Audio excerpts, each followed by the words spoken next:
نن د پښتون ژغورنې غورځنګ د میرانشاه جلسه چې ده ډېره خوشحاله شوم ځکه چې دا دومره ډېر ولس چې ولاړ دی موږ د وزیرستان خاورې منونکي یو ځکه چې د پښتون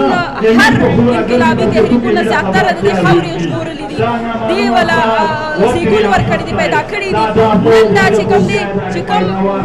ظلم او کوم جبر ریاست په دې وزیرستان کې تیر کړ او اوس بیا هغه ترهګران د دې خاورې د لارې بیا را شروع کول غواړي کله د امن کمیټې په شکل کې کله د نن سبا چې ګرځي او هدفي وجنې کوي دا ټول هر څه د دې سلسلهوار دي اوس نن دا ولس دا چې ویښ والي تاسو وینئ زه وایم چې روان وخت کې ریاست نور دا خاوره د خپل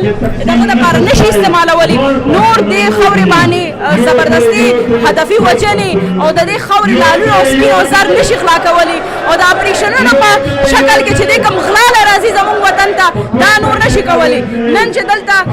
د میرانشاه کې د جنوبي پښتونخوا د خیبر پښتونخوا ټول لس ټول پښتون یو شان ولاړ دی یو بل سره ولاړ دی دا د پښتون ژغورنې اصل کې دا د پښتون د حق خبره ده اول خو زه د وزیرستان د خلکو ډېره مننه کوم چې دونه ګڼ شمېر تعداد کې راغلل بیا چې کوم عزت یې ماله راکړه څادر یې را په سر کړه دا ډېره د مننه کوو چې موږ د کام دپاره ولاړو او کام عزت راکوي دا ډېره غټ فخر وي او موږ له نور هم توان راکوي چې موږ نور هم د کام دپاره د حق غوښتنه وکړو د کام د ژغورنې دپاره واس پورته دلته د زنانو مشکلات دا دي چې د دې ریاست د ادارو د طرف نه کوم تور عملیات کېږي په کورونو کې دننه کېږي د خیزور چې کومه واقعه وشوه د حیات کور چې کومه غیرتي فیصله وکړه چې ودرېد د هغې خلاف وویې ویل چې نور دا نه منو زه وایم چې د دې